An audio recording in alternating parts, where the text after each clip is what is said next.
What is up, everybody? Welcome to the THPStrength podcast. Today, we have a very special guest. You might have seen him all over Instagram. He's touched the top of the backboard, which is 13 feet. He's officially tested his vertical, I believe, at 47 inches, at 6'9", which is just absolutely ridiculous. We can get into how much like the max touch was and all that stuff. But yeah, if you can introduce yourself, tell everybody how to say your first and last name, and from there we can kind of go into what your dunk journey's like. How did you get into dunking and basketball, and we can go from there. Yeah, what's up, everybody? My name is Kale Dorichi Akomundo Ehiogo. Sick. All right, so we'll actually have a couple of questions. So you told me this, that you started as you were a small guard, and then you basically grew. How much did you grow? When did you hit that big growth spurt? All right. When I came to America, I had just turned 13. It was October 11, 2012. And I was a 5'4", 7th grader. And then 8th grade grew to 5'8". Freshman year was 5'9". Sophomore year, 6'1". Junior year, 6'3". Senior year, 6'6". And since then, I've grown 3 more inches. Are you still getting taller? Yeah, I've grown half an inch. Now I'm 6'10" and a half with shoes on. Like when I tell people I'm 6'9", like this is without my shoes. When I play basketball, they do the height with shoes too. So when I put on the shoes, I'm 6'10" and a half. That's crazy. Oh, so where are you actually from? I actually didn't even I'm ask. from Nigeria. Nigeria? Okay, that's what I thought. Based on the flag, my recognition of the flag. Okay, so you come here when you're 13. Where did you go to school? What state did you move to? Texas. I went to school in Mesquite, Texas. It's like 15 minutes from Dallas. It's like right there. You could go out some people's houses and see downtown Dallas, like all the buildings. It's really close to Dallas. So what was it like? What was that transition like for you coming from Nigeria to the States? Like, was that a huge culture shock for you? Huge, like people out here don't go outside to play. Everybody has tablets and stuff, and there's so much reliance in technology. And back home, I say the biggest thing was like they have 24-hour electricity here. Back home, we had electricity maybe 10 hours a day out of the day, and the light will come on at a random time and go off at a random time. Here, you could watch a show and not be scared that the light is gonna go off. That's so crazy. That's probably one of the biggest things. And then just how everything is. It's like there's more opportunities for kids, like young kids in high school, middle school could work legitimate jobs. Like that's crazy to me. Right. Yeah. So what about do you have any other siblings? And then what was it like kind of going to an American school system? Was that different? I guess first thing, do you have any other brothers or sisters? Yeah, I have an older brother and older sister, and then a little sister. Okay, so there's 4 of you? Yeah, there's 4 of us. And then what was it like, all 4 of you guys transitioning? I don't know if all 4 of you guys were in high school age, but what was that transition like going to this, a state school, a school in the States? It was definitely different. It was like a new experience. It was back home. I was watching Hannah Montana, High School Musical. I was watching all of that. And so it's crazy seeing, being like, it was almost as if I was in the movies, like just how the American school system is. And a big thing, like I noticed is like back home, like I played soccer at school. I was gonna ask. I played soccer at home. I ran track. That's why I'm fast now. I ran track. And but the difference is there wasn't any organization. Like we didn't go compete against other schools like they have it in America. So that was a huge deal. Like they had team sports. Like I did track and I was going against the other schools. So it was the coolest thing. Okay, so I have 2 more questions, and I know Isaiah has a bunch. But how good are you or were you at soccer? And do you remember any of your track times and what events you did and stuff? Soccer, I was pretty good. They made me team captain when I was younger, but when I came to America, I had to stop playing soccer because it was the same season as basketball, and I was trying to play basketball, something I've always wanted to do. But in high school, I did track. I did distance in middle school, and then high school, sophomore year, I just did high jump, and then junior year, I started running. I ran the 400 junior year, ran it senior year, and I ran by my senior year. I was running open 400, 4x4, and I did high jump. My fastest time was a 51, which was good enough to get me to regionals, which was one track meet away from state. I made it to regionals for high jump and running. What did you high jump? That's the crazy part. What do you think I high jump? I mean, I'm about to blow y'all's mind. What, you were 6'3"? You were 6'3" and I was 6'6". 6'6"? I would think I saw your vertical increase a lot in college, and I saw how much stronger you got. So I think your vertical went from like 36 to like 40s, to my understanding. So I would assume you probably jumped 6'4". Did you jump 6'4"? Yeah, I got out at 6'6" and like at regionals, and I was just a couple, like 2 inches away from state, or 3 inches away from state. But the funny thing is, when I came to America in middle school, I did distance and I did high jump. But I'm a right-handed person, so I learned how to high jump off my left leg, because most right-handed people, if you're going off one, you're jumping off your left leg. I didn't find out that my right leg was a strong leg till my junior year, and I tried my best, in that 1 week before the track meets, to switch it up, but it was too late. I had to stick it out. But if I would have learned how to high jump off my right leg, I would have been jumping like 7 something. I was just messing around in the gym one time, and I decided to jump off my right leg, and I was, oh, just bouncing this leg. That's crazy. So that's why, like, I would have been. It's kind of like a regret. Like, I wish I would have found this out sooner. Like, I didn't know. I found out on accident that it was a strong leg. Yeah, I think you can always go to a track and screw around. I am a proponent. I actually talked to CJ about this. I don't know if you're familiar with CJ. He's like one of our good friends, another pro dunker, CJ Champion, and he. Oh yeah. Yeah. I met CJ Champion. Or when I first saw him, I saw him and Isaiah at the same time. I grew up when I was here, like after high school, I watched a lot of YouTube. I watched all types of basketball content, but I've been a huge dunk fan. I lived on Dunkademics and Tim Flybro's page. I knew about Daniel Kibaya, Guy Dupoy, all those people, T Dub, Jordan Sutherland, like.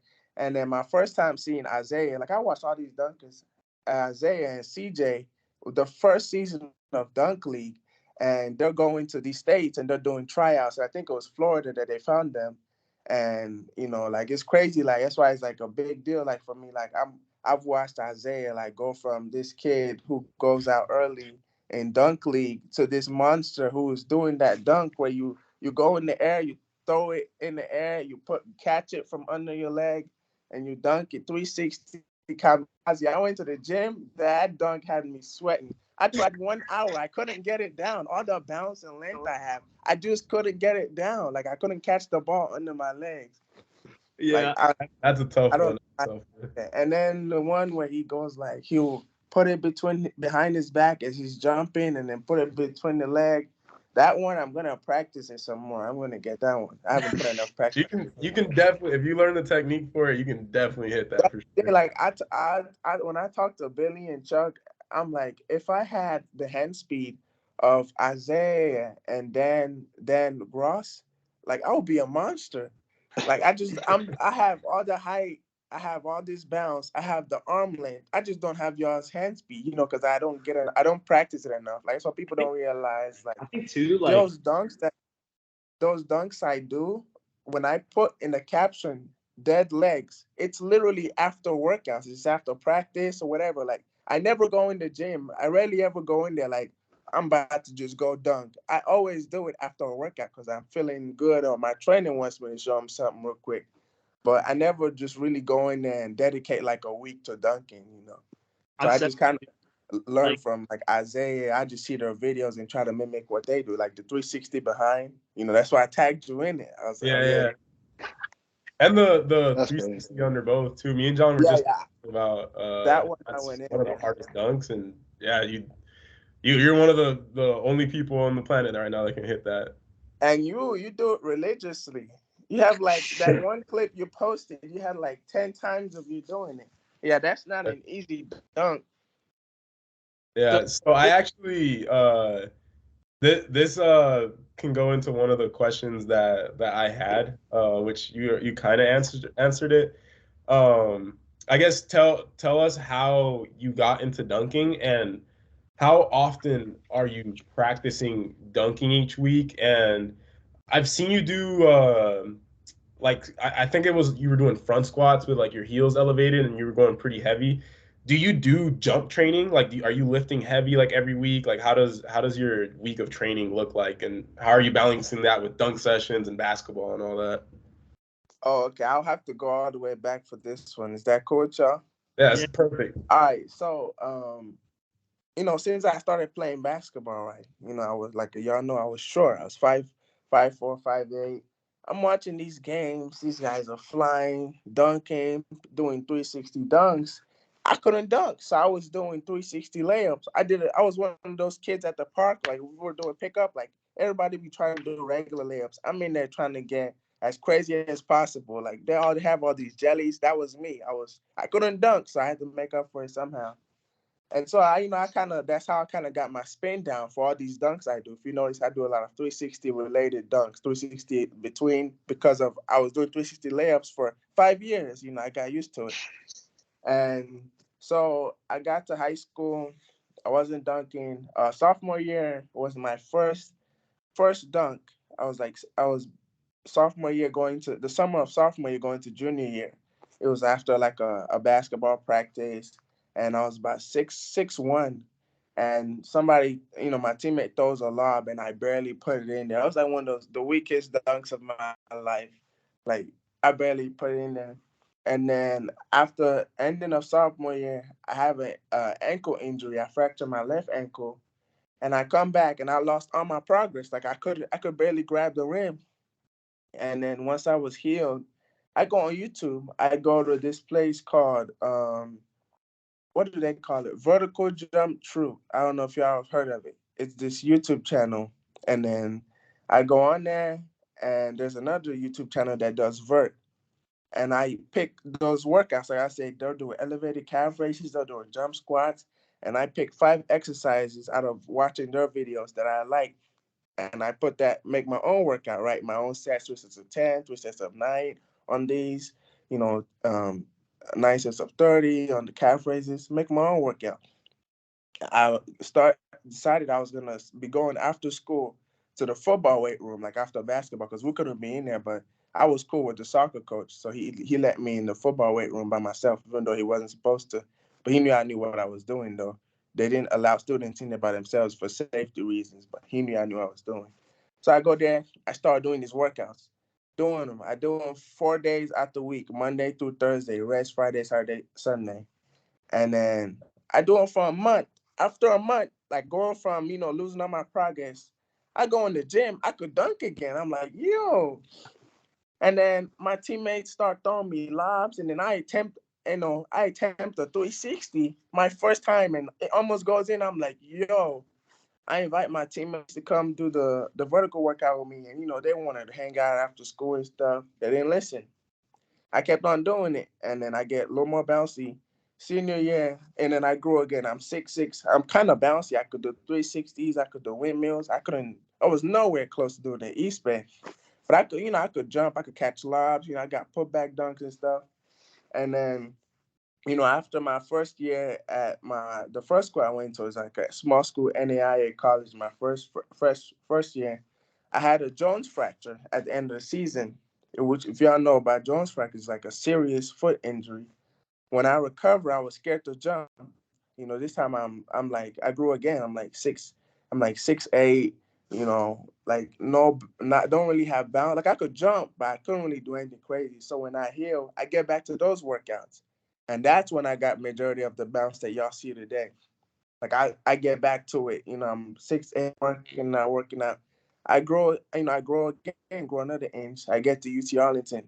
I'm 6'9". I could almost touch the top of the backboard. That was like my first video that went viral when I got to UTA. It was a TikTok I posted where I almost touched the top backboard. The one where I'm in that gym, I'm wearing all black. You know, that's kind of where y'all saw me. You know, Dunkademics posted it. He's getting close to the top of the backboard.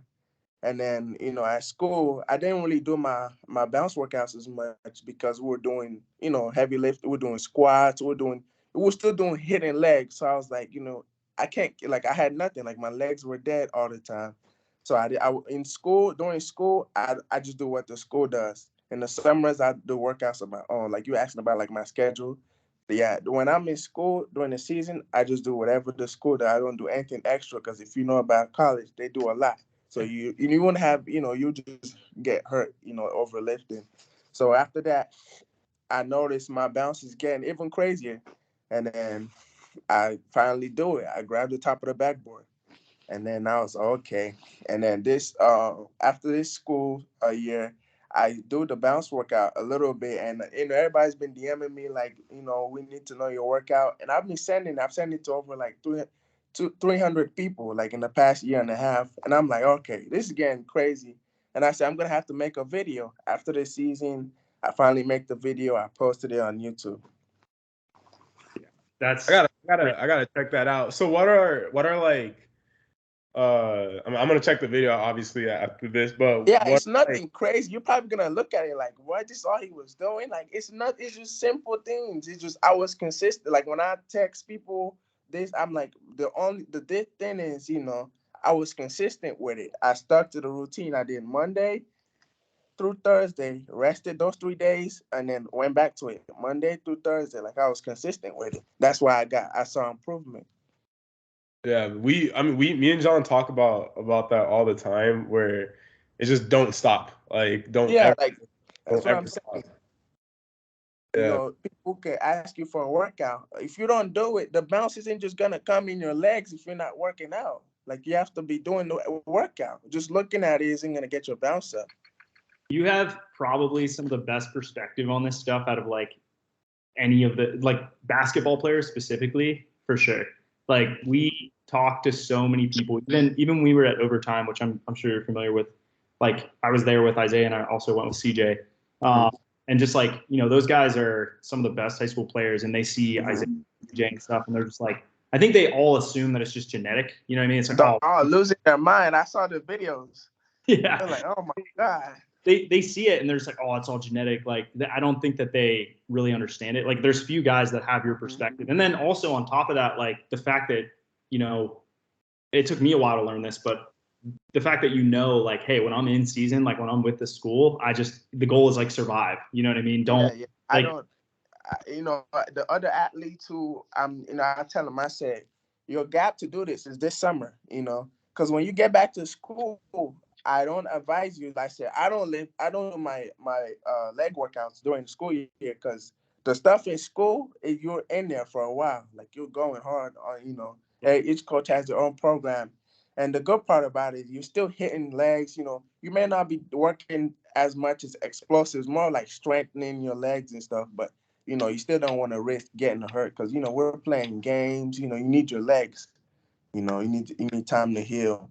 But that's like, like what you said about people not understanding it, like my own teammates were like, we had one day after weight room, you know, we're having this argument. It goes from the weight room to the locker room to the training room, and still, like when we get back to the dorms, like they were arguing that my bounce is genetics. I'm like, bro, I'm telling you, I works for this. My high school teammates DM me, like slide up in my videos, and like, bro, where was this bounce at in high school? Like, it's not genetics at all. And even after I posted videos of me dunking in high school, and they could see the huge jump, people in my comments still say it's genetics and you're just tall. Like they don't understand. Taller people are not supposed to have high verts. And it's crazy. Like I'm going to these, like that's why like I did this past month I was in LA doing pre-draft and I worked out for all these teams and then I had my pro day. Every time I go there, I have the highest vert. It's not even like I have guards, you know. It's not like I'm going, there's like one or two other big men, but it's guards. I have the highest vert and I have the fastest 3/4 sprint. You know, I ran a 3.2 at Timberwolves. I ran a 3.1 at Charlotte, and my personal best is 3.08. Like, which is pretty fast. And then like the vertical thing, Charlotte, the same thing that happened at the Lakers. Everybody's going. The vertex goes up to like what? I don't even 12 feet or something like that. Everybody they clear it, they're jumping the hardest. And I go up there. I literally walk up to it, jump, clear everything with like high part of my forearm. And then and every time I jump, the GMs or whoever, the higher ups, everybody in the gym stops what they're doing. Like Lakers, Stanley Johnson was losing his mind. Like I clear it, easy, walk up to it. They raise it up again. I go clear it, boom. They add more stuff under it. I clear it. So I left Charlotte and Lakers with no vert. Like everybody had a number. Mine was just blank or a question mark. They don't know what it is. Like, I keep leaving these places with no vertical, which is kind of annoys me because I'm going there to see like what can I actually reach. You see what I'm saying? Like they just keep running out of stuff. They're like 12 foot high enough. Yeah, like they just add these little box. It's those little black things under it. Still not enough. I just clear it. Like I'm telling Chuck, and he's laughing at this. He's like, "Man, that's crazy." I just seeing you touch like the top of the backboard and seeing like we know that the top of we know what the height is, and that's without the foam. And I think you've touched on top of the foam, haven't you? Yeah, and with the crazy part, the first time I touched the top of backboard, that video, I don't know if y'all remember, the caption was, I actually grabbed it the first time, but the cameras weren't on. And everybody thinks it's like a joke, because the YouTuber Flight, he's always saying that. But it really hurt me. Like after we got done playing pickup, my legs were warm. And I did a between the legs 360 dunk, and I'm feeling warm. And I just go up there, I run up and actually grab it for like half a second, and then I fall down, and I'm like, yo, and then I was like, record this. And then the second time I couldn't grab it, but I actually did it the first time, but you know how the internet works. If it's not on video, it didn't happen. So like, yeah, everybody's going, yeah, the backboard touch is impressive, but me, I know the other video would have been way better because I actually was up there for a little bit. Like, I mean, to me, it's just legendary because you've heard of like Earl Manigault. People are like, oh, he touched the top. Yeah. Billy said that. I was like, bro, he would have to have a 60-inch, 60-something. That is ridiculous. It's not. And then don't get me started in my comments. Will this, will this, will that. They were like, Will ran that. Like, I don't know how people believe this. They have him as a superhero. He benched 500 pounds. He ran a 4.40. Like, bro, what? Are you related to Will? I'm like, no, bro. I don't know. Like, nobody 7 feet is having a 40. Or what they say? They say 50, 48-inch vert. I'm like, bro, that is unrealistic, bro. The only other tall person that I could say can do what I do, I feel like I have him a little bit though, is Jericho Sims, because he gets up like, y'all know who Jericho Sims is. Yeah, he gets up. But other than that, even Dwight Howard, he gets up like, he was in the comments, feeling offended when Billy had posted me. He was like, I feel like y'all forgot about it. I was like, yeah, he gets up, he gets his head there. I could go dunk my neck if I want. Like, do the headbutt dunk. Yeah, do the headbutt dunk. I've actually scratched my neck a couple of times whenever I do those height check videos. That's insane. Yeah. Yo, that would go so viral if you did that. If you did the headbutt dunk. And then there's this dunk they've been asking me to do. I told Chuck whenever I'm in the NBA dunk contest, hopefully next year, that I'm gonna do it. I'm gonna put my whole armpit in the rim. I know I could do it easy, but I'm not gonna just waste that footage just for nothing. I need to, get a 10 for it. You gotta do it without using the other arm, like the first clean. No, I don't ever use my other arm for anything like that. The elbow dunk is so easy for me. Like I could literally show up in, like, I'm wearing jeans right now. I could show up and put my elbow on the rim. Like that dunk is so easy. And like with that being so easy, I know if I like wanted to put my whole arm in there, I could easily put my whole arm in there. That's so crazy. It's cool. It's cool hearing your perspective on these things, because a lot of like hoopers specifically, they have no knowledge of like any of these things. Like their verticals, like how high people are getting, like all that stuff. Me, And I feel like I'm a professional dunker in a basketball player's body. Like I love dunking, you know. Like I've been watching it all this time.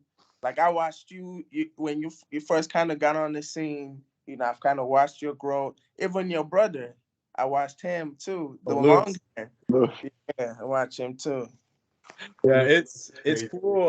Also, like that just shows the power of like just be like you said, you love dunking. I feel like that's step number one. Like, Yeah, and the thing is, so many other players could do it. I think you're the first example of someone that is 6'9", 6'10". What happens if someone like that actually takes dunking seriously? Like you get that type of vertical, and that's something you get other NBA players that could have been possible for. Like if Dwight Howard had worked out and dunked every single day. hey, like a lot of basketball people, like which in fact most of them are naturally athletic. But there's the thing, like how they said, you know, they're like, you know, why people always ask like if the NBA is the best athletes or whatever, why is it that professional dunkers, their verts are like, it doesn't even they're killing NBA players. I'm like, because the NBA players, you know, they'll focus on skill, you know, which is good, you know, that's why they're in the NBA. But if they put as much time into like training, vert training, you know, I feel like that's where I got a head start on everybody. Like I've been a fan of dunking for a while. I got started in that stuff early without a coach telling me. It was just me and YouTube. And I would go in the gym. Like I watched vertical jump through, like which focused on balance. Like people would be like, why are you always working on your balance? Like my coach would be like, dunking is everything. Well, dunking has gotten me far. It's gotten me into NBA workouts, you know, like it's crazy. Yeah. I feel like you look at just your size with that level of athleticism, you know what I mean? It is really unheard of. Like your top, you know, touch right now is light years ahead of even the highest, and like the combo of like the highest touches in the NBA. You know what I mean? Like no one's even I don't was no one's 12.6 by Dwight on Sports Science. Yeah. And that's the thing is you're probably touching well over 13, which like Isaiah touches. I made a post about this, like how, you know, to body people in the NBA, to like destroy people on dunks, you probably have to be able to touch 12 feet, right? Like that's the bare minimum. You know, if you're John Morant and you want to dunk on Giannis, you want to dunk on LeBron, you want to dunk on guys like that, like you minimum have to touch 12 feet because get high. It's not just about body, and then you need to get high. So you come exactly. down. That's what I'm saying. You have to be able to, and yeah, there's a lot to it. But then on top of that, it's like you add a foot plus like 15 inches to that. Like, dude, you're gonna be like, it's gonna be light years different. But then you take into account like, and I've said this about even just playing defense, like blocks. You know what I mean? Getting blocks and stuff like that. You know, your standing reach is what, like 9'3"? What is it? 9'3". Okay, yeah. So 9. Wingspan is 7'4.5" at the Lakers. That's what they measured it. That's insane. And you're probably, here's the thing too, is you're keep getting taller. Like you're probably gonna keep getting taller. I would think. They had when I was at Sagu and I got hurt, they looked at my growth plates. They said, I don't really want this height, but they predicted 7'1". I don't want it because like, bro, like I feel like I don't need it. Me right now, like, you know, this year I went through the process and I could have gone like a late second round, but I know if I come back bigger, like I could go to school, come back, you know, because I've already put on, people think I'm skinny. When I got to UT Arlington, I was 170, and then I eventually hit 200, and now I'm like 195. It fluctuates. If I come back to the draft, you know, after working out on skill and stuff, and I come back 225, it's wraps. You know, like I'm not doing school anymore. And you know that's why I'm going back. Yeah. I was actually going to ask that, you know, what that, like what your kind of process was, and, you know, right now kind of looking at the NBA as the next thing for you. Like, so basically you go to this NAIA, you develop there, then you go to, you know, UT Arlington, you develop there, then you're like, okay, I got all this attention, all these NBA teams are basically looking at you, and then you're like, so what was your, like going into that process of like all these workouts, I guess, I mean, what was all the stuff you were doing coming out of UT Arlington into this year? Was it pro days or what was it? pre-draft. It's basically like, you know, you get with like an agency, you know, like I had to go with an NCAA certified agent because, you know, I was testing. If you're going all in, you just get a regular agent for sports. But, you know, I was testing so I could keep my eligibility. And so, you know, I was in LA, me and Lester, who actually went to Memphis. He's staying in the draft. Um, um, you know, we were just working out for some for the first week, and then we start having our workouts like for the teams. Like we're working out in the gym y'all see me at, the Red Gym at Westchester High School. That's where we're training every day. Workout in the morning, weight room, strength and condition at 2, and then to go back and shoot in the evening. It was the same thing every day, same thing every day. And then, you know, sometimes it will be him leaving, and then another day is me. Like I go to Lakers, go to Timberwolves. I went to Charlotte, and you know, it's going like Sacramento. We you know we go different places, and then on the one that Billy came to, you know, when I got to LA, he's been trying to get me out there for about a year and a half, and then I get to LA, and he's like, you know, can I come record? And after I post the windmill that went viral. Um, and he's like, can I come record some of these? You know, I asked my agent. He's like, you know, not yet, you know, because you still have to do your workouts and stuff. He's like, at the end of the month. And then pro day, he gives me the green light that, you know, he could come. And then I tell Billy, you know, I finally get to see him. And that's what the video was. Like there was about 20 to 25 NBA teams represented. And, you know, just putting me through a workout and stuff like that. That is just. And then, you know, I get feedback on where I'm at, and, you know, that's when you do decide if you want to stay in and do more workouts before the draft, or you go back to school and come back next year. So now, like, after all of that draft prep, like, kind of what was the consensus from these teams? Like, were they just telling you, like, hey, you have to work on this skill, or you got to work on this skill, or you need to develop? They were saying, like, you know, like, you know, the athleticism, all that is league, like off the charts. You know, just like, you know, I got to get bigger, which is like that they didn't say anything that I didn't know. Got to get bigger, some more work on the offensive end and stuff like that. You know, but mainly just the size. So that's why I'm like, you know, if I come back to a school that's going to develop me, like, you know, after I get done with the visit, I'm going back to Dallas. Tomorrow, and then I'll be back at school on Monday for the whole summer, and, you know, and then working out, you know, so I'm trying to put on as much weight as possible from next week till before the season starts, you know. So I'm gonna be on a weight gaining diet, and then I'll be working out with the team. What is eating like for you? Like, I mean, at 6'9", and you're at the 225, like, is it a full-time job eating? Yeah. I mean, right, you know, these past couple months in the season and stuff, like, I've just been eating regularly, you know, but whenever I gain, like, when I got to UTR in the first 3 months, you know, I went from 170 to almost 200 pounds, and I eventually hit 200. Like, eating was like a side job. Like, I was having to eat 4,000 calories a day, at least. For some days it was 5,000, sometimes it was 6,000 for me to gain. I would make pancakes, right? Big pancakes. It's not the average pancakes. Like, these pancakes are the same size as a big plate, and I would eat like 2, 3 of them. Pour a bunch of syrup on it. Eat it. In the afternoon, I'll eat pasta. I'll make one packet of pasta. I'll eat the whole thing by myself in one sitting. I'll make 2 cups of rice, like a pot. Get done with that. I eat the whole thing by myself.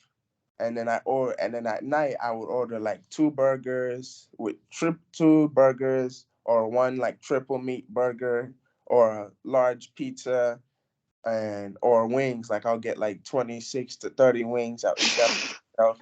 Like, I was eating a lot, like, and then, which is crazy, like, to be able to eat all that. And like, my metabolism is high. That's why I have to eat that much. And to be able to eat all that and still be moving, like, you know, fast, running fast, is just crazy. Like, I'll eat all that, and then boom, I'll be hungry again in 2 hours. Like, I don't know where it was going. That is so wild. I mean, your food bill. There's plenty of stuff that I am curious about on top of this, but I mean, even just like what you told us is just like from grabbing the top of the backboard to how much you've grown, and then like, you know, the stories about you like blowing the minds of these NBA scouts. It's like your life is insane, dude. Your life is insane. Yeah, like they know, you know, and that the thing that kind of blows them away more, like the vert, all that is crazy to them, you know, that they're not as surprised because they've seen the backboard touch videos, but the speed, like me having the fastest time, every time I come in these workouts, they're like, man, he runs like a deer. That's what the Hornets president said. He said he runs like a deer. There's that video you posted on Instagram of just like a collage of you running faster than everyone. It was like one of the most absurd things I've ever seen. That was sick. Yeah, isn't it like you like running down? Is it like where he's on defense and you're just like running down? Oh yeah, I posted that one because like I look at my comments, right, and you know people they always try to find, like there's just some people on the internet, right. There'll be a video instead of them to just like it or, you know, comment, you know, oh, fire a video, something like that, and move on with their life. They always have to find something negative to say. They're like, well, if he's jumping like this, he's probably slow, you know. So there was all these, you know, I'm seeing these comments that think I'm slow. Like, they're like, there's no way he could have everything, you know. And then I'm like, since y'all think I'm slow, and then I go and get some clips of just me on the fast break, just running. And, you know, so I'm like, you see, I'm not slow. So now basically now you're going to move to, I guess, Tennessee. You're going to go to Memphis. And then, so basically gain weight for the whole year. Then you guys will start workouts like probably in the fall, right? Essentially. No, we're starting workouts Monday. You know, you do summer workouts. This is a year thing, man. There's no break. Because we coached one of the point guards for Columbia. His name's Eddie Turner, and I couldn't remember his schedule, but I thought he had a solid month of like. Everybody's schedule is different, you know. Every school is different, and you know, at like the higher the level, like you don't really get that much. We might get like a couple weeks here and there, but me, even if there's breaks, I won't be taking any breaks because, you know, I feel like there's just so much work to be done. How old are you right now? Yeah. 22. 22. Okay. So then you're at Memphis, like, what was kind of the process of like going, I guess, what was it like for you when you were, like, what was your mindset like when you're going from NAIA to then UT Arlington to then like NBA workouts and now to Memphis, which is obviously like, I guess, more or less one of the best up and coming NCAA programs. Like, how was that? What was your mindset going into that? Like, did you expect to do that, or is it kind of a surprise? Like, I mean, me, like, you know, I'm very goal driven. Like, when I came to America and started playing basketball, the first goal is to make the 7th grade basketball team, then make the 8th grade basketball team, then make freshmen, then make JV, then make varsity. And, you know, to play college, you get to college, I want to go to a bigger college, want to go D1. Get D1, I want to go to big major D1. Like, I'm always setting these goals for myself. So you just more or less took it one step at a time. It was just first thing, let's just do this. Yeah. Like, have small, like, reasonable, realistic, achievable goals, and just kind of like keep chunking away at it. No, you don't stop there. You start setting more goals, and you know, you just keep climbing.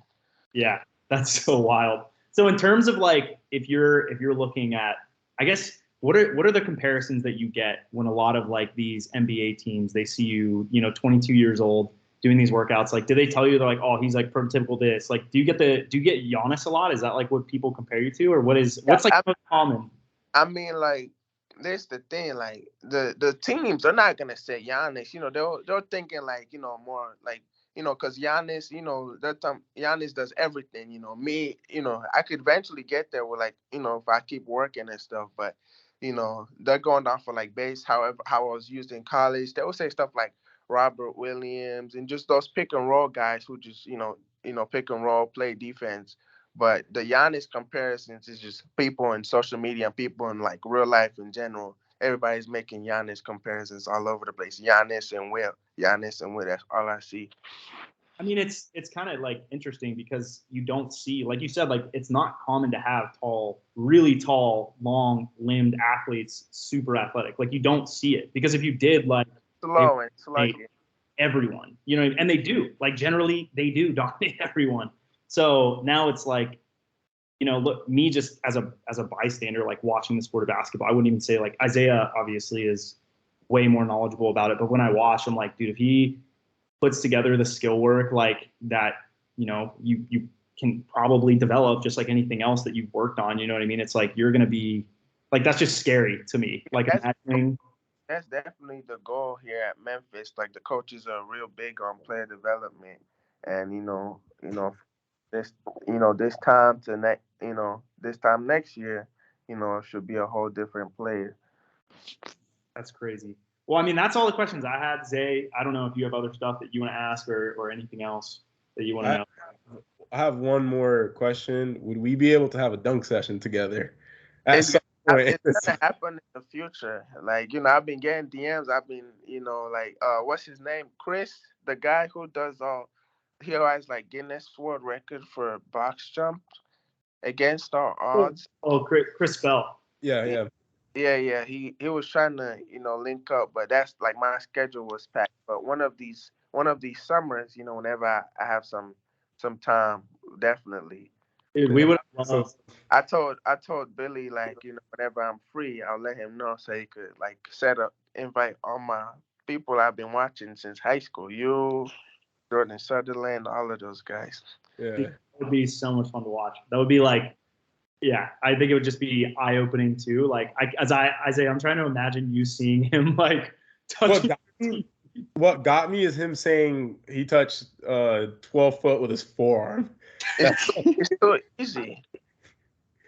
That's just crazy because to be a pro dunker, I've told John this before. Like, you want to be touching like 11.8 is like the minimum, 11.9, and if you have really good hands, you can be a pro dunker. And just the fact that like you're touching 13, you're literally in another like stratosphere. Like, it's just a whole nother level above like all the pro dunkers. Yeah, another thing that like on the internet, about me is like the fact that I jump high is already crazy, but the fact that I'm tall and I could actually do trick dunks, like you don't see that a lot. Like, I'm watching y'all's videos, and then whenever I get done with my workouts, I'm trying to mimic what I see.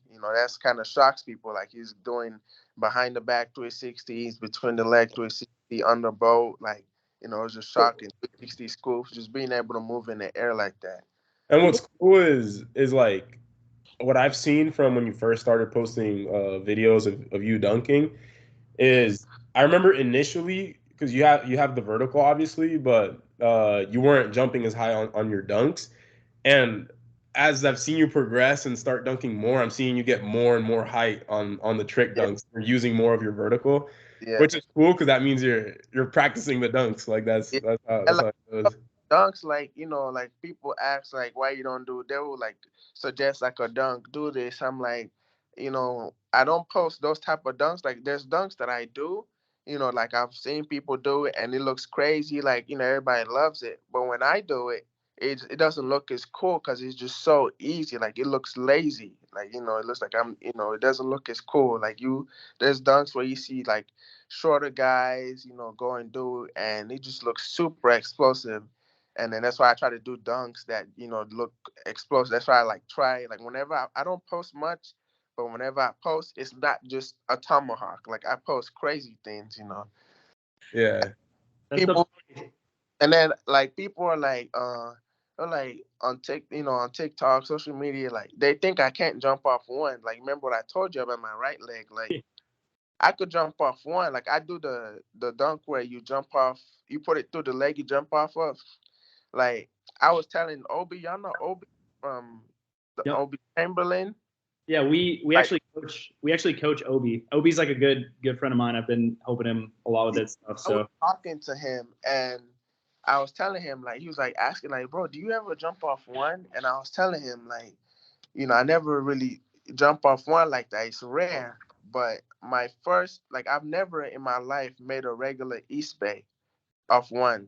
Like, let me describe this to you. When you go off a regular East Bay, I'm right-handed, and most right-handed people, they jump off their left leg, they put it through their leg, and then dunk with their right hand. because my right leg is a strong leg, I would have to dunk it with my left hand, and I just never cared to practice that. So my first East Bay was a Tamala. That was my first one leg East Bay, the hardest one possible. That is crazy. And, like that dunk is the hardest thing for me. He said it's like 100 times harder. I was like, bro, that's the easiest East Bay for me because I'm not left-handed. So I went in the gym.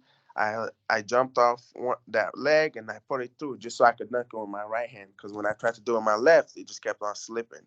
So I've never made a regular one leg East Bay. Hey, That's what I was gonna ask. Oh, I might East Bay before. I made a regular one leg windmill either because I would have to do it with my left, man. I never cared to work on it. I'm like, 2 feet looks better anyway. I was gonna ask. Have you ever tried to see how far you can jump from? Like, obviously, you can free throw pretty easy. Or Yeah. have you tested your vert off one? Off one, I've never done it a test off one on vert, but I could jump from the free throw, off one. Like I posted like a video a long time ago because they were asking if I could jump off one, but I could do it. It's crazy. Like I wanted to be able to do, be the first person to jump from free throw off one and off two. I'm pretty close on the off two. Like I think y'all saw that. I saw that clip. That was insane. Crazy. It's like your front foot was like a foot in front of the free throw line. The back foot was like all the way in the like the free throw area. Yeah, that's insane. That's just wild. You should try jumping from like the top of the key, honestly, off one and just go for it. I tried. That is not. I don't think anybody's making that anytime soon. If anyone's gonna do it, it's gonna be you. Like, who else is gonna? With how fast you are, and how tall you are, and you're vertical, if anyone's gonna do it, it's gonna be you. You might as well go for it. Another go dunk for it. that everybody's been saying, like, if anybody is gonna make it, it's you. It's the one, I think, what's his name? Hamilton and Dan Gross have tried this, where you kind of throw a lob, you jump up, you bounce the ball, and that one, I don't know how to, like, I don't know the timing to bounce the ball. I feel like I could make it if I knew, like, the timing of when to push the ball down. Like, I just don't know how to do it. I don't know the technique for it. Lob, right? You've done, or someone off a handoff or something? Yeah, I had someone throw it to me. Austin, actually, he was to me. That way I don't have to worry about, like, I've seen the ones I've seen, like, they throw it, they always throw the lob, and then they jump, and then they bounce it, and you get super high, but it's just recovering the ball back to dunk it. Yeah. You gotta pump the ball up too. Huh? You gotta pump the ball up too. Fill it up with air. I'll definitely have to try that again because the regular ball wasn't bouncing up fast enough. Like I was waiting in the air and it just never came up. Yeah. You got Okay, so headbutt dunk. You gotta headbutt it in. Armpit. I don't know. I mean, I have the vert to do it. How am I gonna do that? Just wear like one of those helmets from Walmart. Have someone stand there with a ladder and just dunk it in. Like get like one of those Trolls helmets that we were using with the Billy session. It has like a mohawk, like a fake mohawk. Man. What else? Dunk from the key, the top of the key, and then bounce dunk. You have a list. That's not happening. And it's funny. I tried to get in contact with Guinness World Records just to kind of make these, these unofficial records official, but it's like impossible to reach out to those guys. I don't know how I'm gonna ever reach out to them. I think literally if you were just like world's highest touch, like you could be like you could say like world record touch. Yeah, I emailed them a long time ago about that. Whenever I did the backboard, but they never responded. And like, there's all these records, and then I was talking to Billy about this. I saw like at dunk camp last year. Jay Clark has the record for standing dunk, highest dunk, and he's been training to break it this year. And I'm talking to Billy, I was like, I could easily like crush that. I could, and I was like, but I'm gonna let him have it. I'll let him have it. But you could 12 foot off vert, right? It's just I've been big. But if I ever get into any of those type of things where they have the high goals, lifetime goals, I'm gonna do a dunk. I'm gonna do a height that Jay Clark is gonna be training for years to break. It would be sick if we could get you to dunk camp one of these years. Yeah, I can't do that because of the school thing. But yeah, they've been trying to get me to come. Yeah, I mean, hopefully, people. What's tough is like, even if you like, if you're an NBA player, you have G League, like to start, depending on where they have you or where you, like your schedule's so kind of like packed that you'd have to, you'd personally have to make it a priority and make it clear to your agent, your coach, your strength coach, like, and that's so difficult. You know what I mean? You guys have like, I always say this, people are like, oh, why don't you guys coach NBA guys? And I'm like, because they have 20,000 people pulling at them. You know what I mean? Like it's so hard to, like, we've had Andre Drummond reached out to us. We had a recent NBA guy ask us or follow us recently. Another guy DMs us occasionally. And they're usually just like, oh, what's the secret to jumping higher? What's the best exercise? And it's like, dude, it's not that easy. But then on top of that, like, I'm not going to sell them a fake, I'm not going to lie to them and be like, oh, well, the key is banded dumbbell jumps upside down. Like, I'm not going to like say some stupid shit to them and lie to them. But, it's like they get pulled so many different directions that if you don't do that, like if you don't market to them, like they're not even going to take it seriously. So it just ends up like, I just tell people, like, I'm living proof. Like, you haven't seen anybody my height jumping like this. That's all the proof you need. Like, you just watch the videos and you see. And then I show them a video of me before and then after. But, like, the thing with the timing, like in school, the only time, like, I had this year was spring break. And, I was supposed to go do spring break in LA with Billy and, do some sessions, and he was going to have Lifetime get the hoops, but he just could never, they couldn't get it to him, and that's why I never went. Like, I'm supposed to be there way earlier, Yeah, and Dunk Camp, like, they have those ahead of time. Like, the Lifetime does kind of a partnership with Dunk Camp to have those hoops there. Yeah, that's the thing. Like, because he knew I couldn't make Dunk Camp because of school, so he was trying to get them to bring it to him or to a gym or something like that, so we could, do a session with it. And it's funny, like when we played Utah State during the season, some of the kids, I had posted like a IG story. I was like in Utah, and these kids slid up on my story. They're like, "Yo, you're in town. Isaiah is also in town. Y'all should do a link." I'm like, "Bro, I have a game tomorrow." I didn't come here for vacation. I came to play a college basketball game. Casual. Oh, that's crazy. Well, KO, I'm gonna let you go, dude, because it's about an hour now, and I know that you were kind of at the end of that. But dude, thank you so much for coming, to talk with us and do this podcast with us. Like, I honestly feel like, first off, this will do extremely well because everything you said is super interesting, and a lot of people don't get that perspective. You know what I mean? And then two, obviously, having someone that can touch over 13 feet is unheard of. So, dude, thank you for coming on. We really appreciate it. No problem. Thanks for having me. Yeah, Zay, we'll sign off. Yeah. Thanks for listening, everyone. This was a really cool podcast. If you're watching on YouTube, make sure to like the video, comment. We answer all the comments on there, and subscribe if you haven't. If you're listening on Spotify or Apple, give us the 5-star rating. You know where to get training, THPStrength.com. Give KO a follow. We will link his IG in the description. But yeah, thanks KO for that. That was a really fun one. Take it easy, guys. No problem. Thanks.